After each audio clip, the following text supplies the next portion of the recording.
Why is there no maximum age to run for federal office when in the U.S. Constitution there is a minimum age to run for federal office? Great question. Wonderful question. Perfect question. We have to change things. But in this country, we are so reluctant to touch that Constitution, to touch that Bill of Rights. Oh, we don't want to make amendments, and we've made it so difficult to even make amendments that it's virtually impossible, so why even bother? Because the Constitution, by the way, was designed by the people who had power. And the people who had power and who have continued to have power have continuously made it difficult to amend the document that gives them their power. So you see how that works, right? We can't change it because the people who have the power to change it would be affected by the changes. They would lose their power by changing those powers. That's why the document was crafted in the way it was, by the men with power.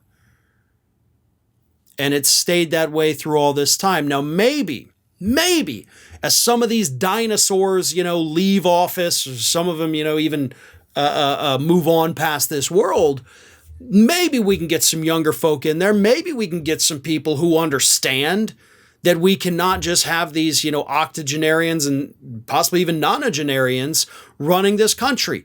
We need the people who are actually going to be impacted by the decisions that Congress makes to be running Congress.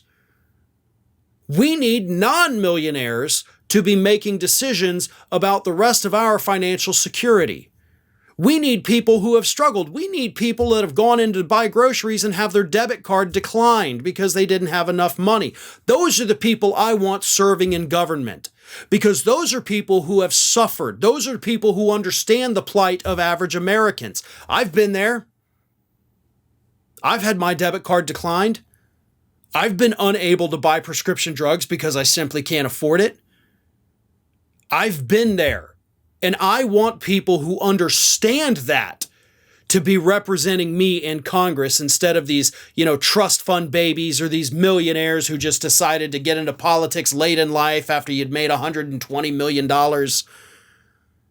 And I definitely want them out by a certain age. And not because I'm ageist or anything like that. I think those arguments are very stupid.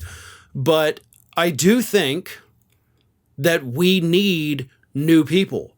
I think we have to get rid of the so-called career politician.